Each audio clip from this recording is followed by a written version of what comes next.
Man, we're going to do some of the stuff in just a moment, but you ran into some problems with Army service also. Absolutely. Yeah.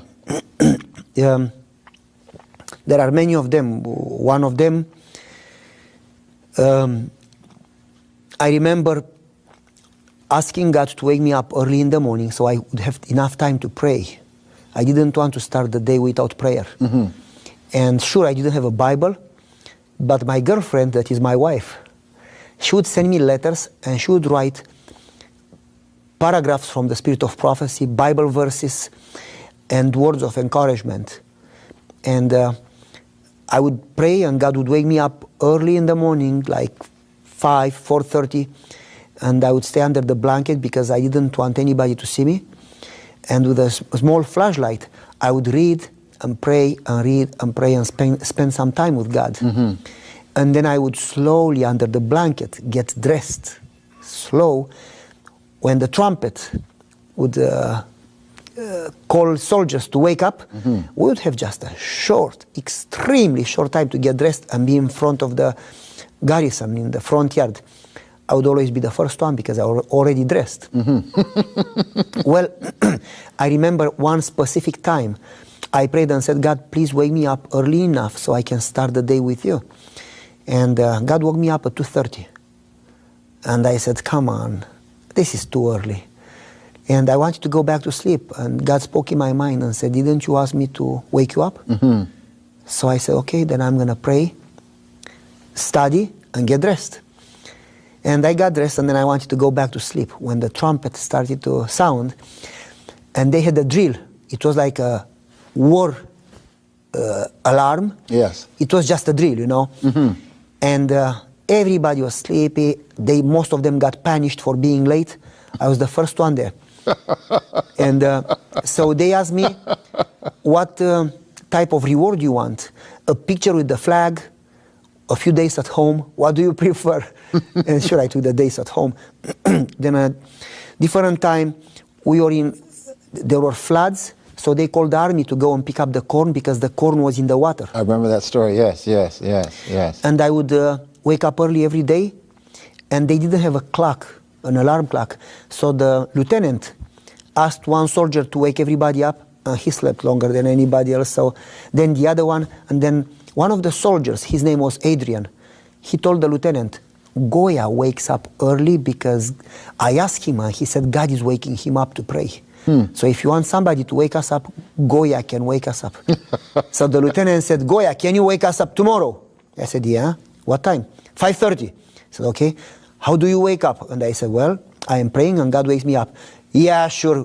Does he talk to you or he would move your shoulder? How does he do it? Uh-huh. And I said, well, you pray and you'll see how. And I remember I would wake them up every day, and I told the lieutenant, every day I worked, and some of the soldiers would get drunk, and some of them would not work. And he would come and check, and he would find that on the row that I am on, the corn is picked up faithfully. Mm-hmm. And he would give me as an example every day. You see how he works? You got to work the same. Well, Friday I went to him and I said, tomorrow I cannot work. It's my day. I worship God. He said, go away. There is no God in this country. I said, I'm not going to work. Yes, you will. I'm not going to work. Yes, you will.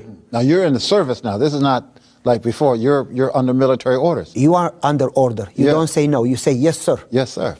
And I said, I'm sorry.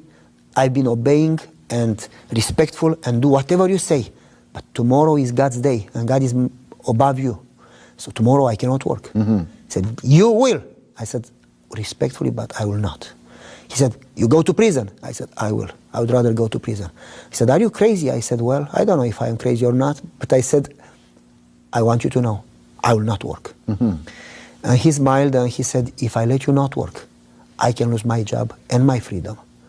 And I said, well, if you let me not work, the God that is going to take care of me is going to take care of you too. Mm. And he looked to me, he called me aside, and he said, don't tell anybody. I'm going to let you not work tomorrow. I hope that your God is going to take care of me and my family. And then he asked me to pray for him. His name was Bărbulescu. Mm-hmm. Well, after a month No, after 2 weeks, sorry. He was called back to the garrison, and the new one that was vulpoi, that in English means fox, he was sent.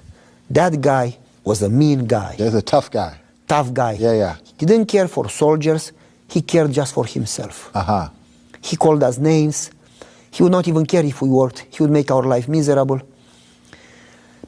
He did see that I work. But when I went to him Friday and said, I don't work tomorrow, I said, you know, I worked every day. He said, I don't care that you worked. You work tomorrow. And if you work or not, you go in between the corn like everybody else. I said, I will not. Yes, you will. And I'm going to make you go. And if you go to prison, I'm going to make sure that you have a miserable life, that in prison you work. If not, they will beat you to death until you work. And he said, I'm going to make sure that you do that.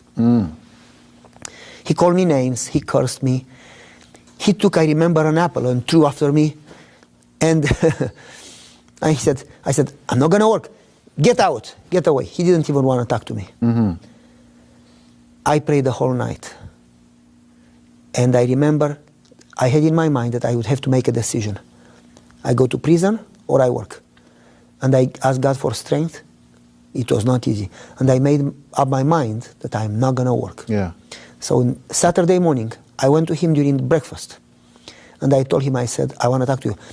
Get out. I said, regardless if you listen or not, I'm going to say it. You will ruin my life. I will go to prison. But even if you put your gun, I said, in my head, and you shoot me, I will not work because I love God more than my life. And he said, you are crazy. And I said, probably. But I said, you are going to ruin somebody's life. And I said, I will not work. And I said, may God be with me. Wow. And he said, you are crazy, aren't you? You are serious, aren't you? I said, yes, I am. Excuse me. So you are willing to go to prison? I said, yes, I am. What am I going to do with you? Yeah. Now, I need to just stop here and say, when you talk about prison in Romania in communist times, you're not talking about lounge chair, watching TV, sitting back. You know, some of our prisons here in the States can be, having been in prison, it's rough life. But depending on where you go, you're talking about real prison. This is no cakewalk. You're talking about I have friends rough times. Yeah. And relatives that went to prison for having Bibles. Yes. And they would be beaten every day. Every day. And they stayed in prison until revolution. And I have friends that went to prison for not working Sabbath during the army. Yes. They stayed in prison 7, 10, 11 years.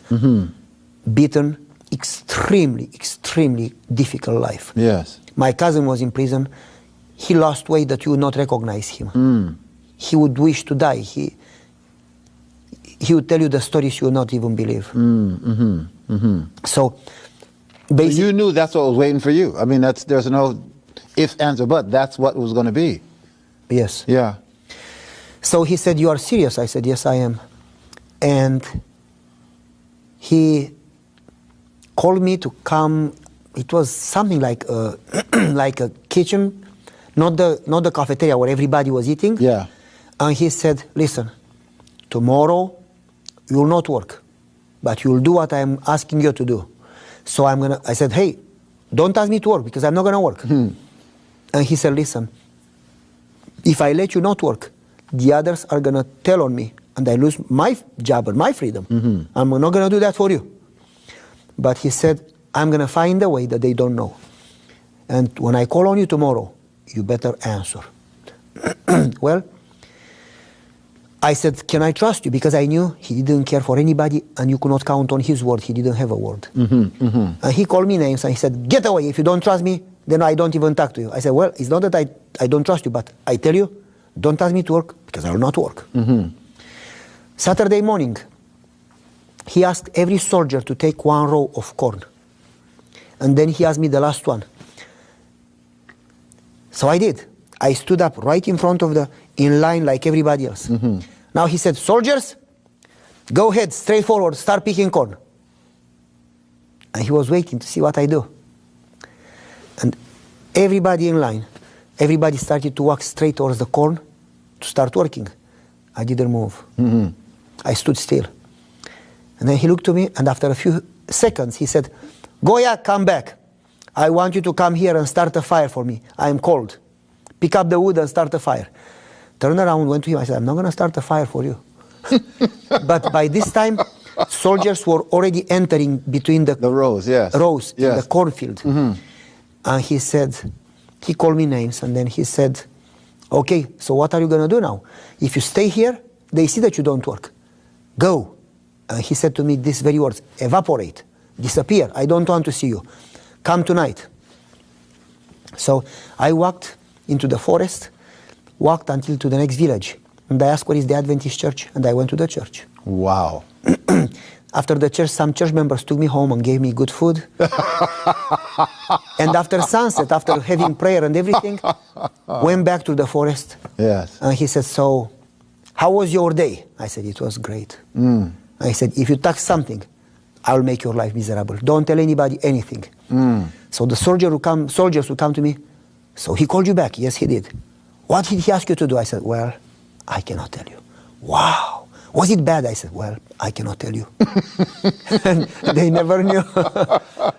And they never knew. Same second Sabbath. However, after a month of corn, we went back to the garrison for instruction.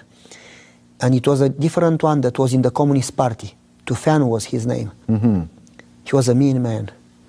He was shameless, godless, and almost like demon-possessed. He was extremely, extremely bad. He came to me and said, I know who you are. I know what you do. I know what you talk. I know what you eat at home. I know every second of your life. I know what you talk in the house. And he said, I'll make you eat pork. I'll make you drink. I'll make you work Saturdays. I'll make you curse God. If not, I'll terminate your life. Not just your freedom. I'll make sure that you don't live here. Isn't it interesting how the Lord allowed you to go over this ground again and again and again, and how the devil put extremely belligerent, mean-spirited, anti-God people in your path, and yet God proved himself faithful every time. And when you read the book, you almost can't wait to get through one miracle, one story, to get to the next one, because there is this consistent God showing himself powerful each and every time. So you go from one bad guy to a worse bad guy, now to a worse bad guy. So walk us through that story. I remember my father saying, the greater the challenge, the greater the miracle, Yes. as long as you are in God's hands. Now, this guy called me to, meanwhile some things happened. Meanwhile, soldiers used to steal from the storage room compasses, shoes, tools, and sell them to buy alcohol. And they would ask this soldier to guard, to protect, and he himself would steal, and then they would ask a different one. Eventually, my friend Adrian went to them and said, if you ask Goia, nothing is going to disappear. This guy is honest. So they asked me to oversee the storage room, and when the soldiers would come for fresh socks, I would say, you bring back the ones that you stole in the morning, and I give you new ones. So things started to come back, and nothing disappeared anymore. And then something happened that the driveway was broken. It was paved with nice stones, like square, I don't know how to call them. Very nice, you see in old cities. Like cobblestones, we used to call them. Yes. And they didn't know how to fix it, and I fixed the driveway. And then I remember the museum. It was a very old garrison, built in 1500s by one of the kings, way hundreds of years before. So Alexander John Cuza was the name of the garrison. So they asked somebody to fix the museum, and they didn't know. So I did it. And all the old weapons and swords and things, I covered them in glass, made kind of boxes of glass, covered all the old inscriptions, and just by God's grace, I made it beautiful. And then the thing that holds the curtains over the commander, the chief of the whole garrison, over the door, that broke and almost fell onto his head and almost hit him, you know.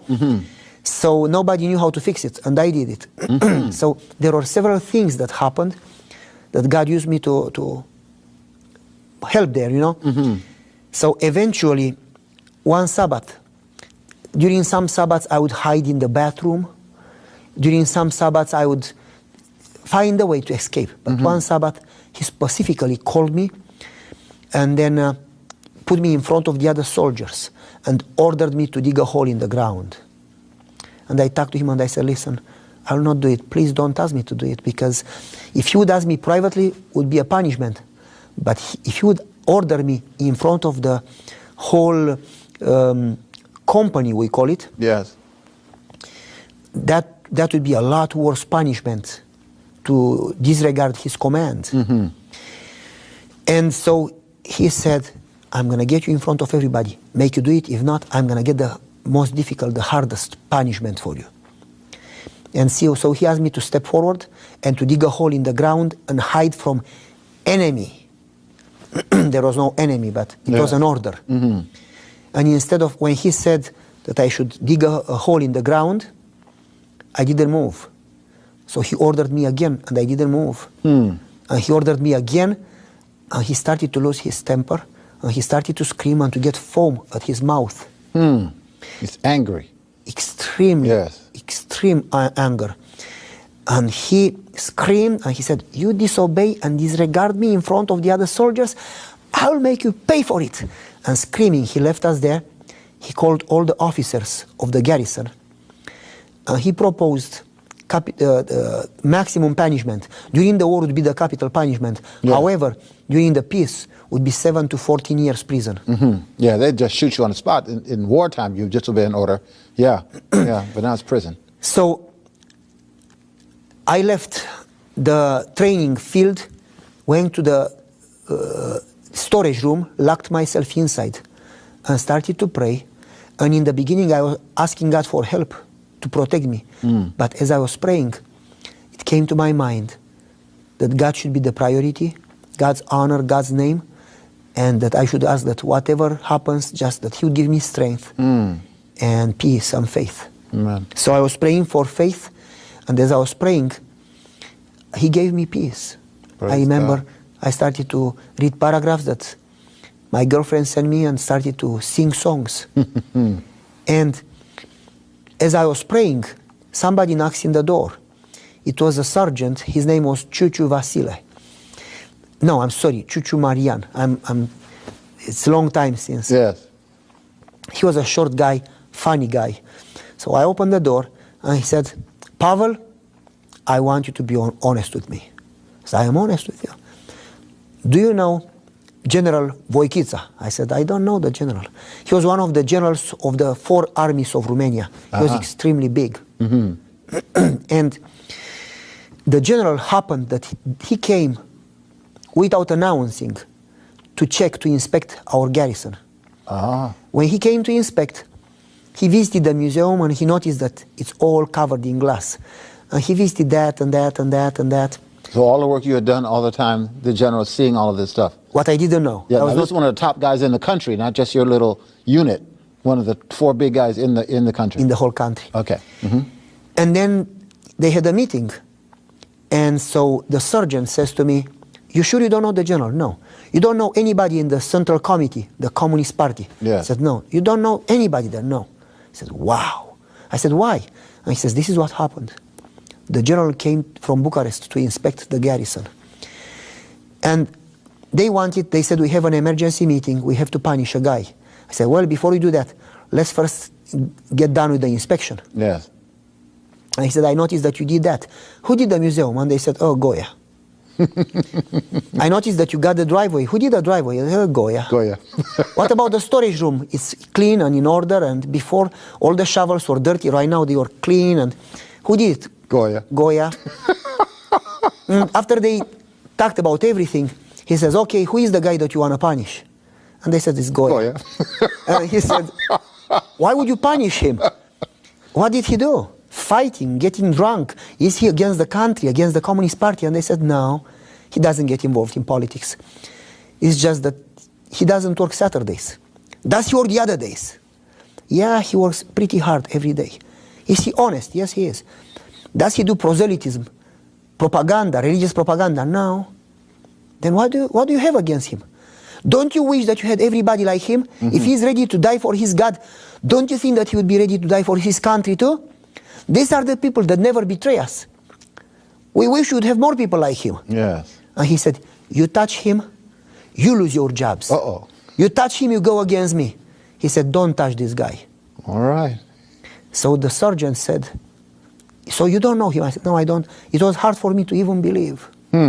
But after he left, Bărbulescu, the guy that was in the first 2 weeks at Cornfield, Yes. he came and says, Pavel, do you know the general? I said, no, I don't know him. You don't lie, you cannot lie. You are an Adventist. I said, no, I don't lie. He told me the same story. So basically, after that, lieutenants and others and captains would come to me and say, hey, Pavel, don't you want to go to church? Yes, I want. You are free to go. Don't you want to go home? Yes, I want. You are free to go. Just call the general and tell him that we take good care of you. They didn't believe that I don't even know him. You don't know him, yes. Yeah. Yes. So basically from that day on, I had the best life among all soldiers there. Yes. I ate good food. I would go out anytime I wanted, go home anytime, go to church every Sabbath. They never asked me to work Saturdays again. Yeah. They would try to protect me so the general would be happy. That is powerful. God answered the prayer of Solomon. He gave you what you wanted and what you didn't even ask for. Someone took up your cause who you did not even know. That's how powerful God is. That is an incredible story. I saw that in the book.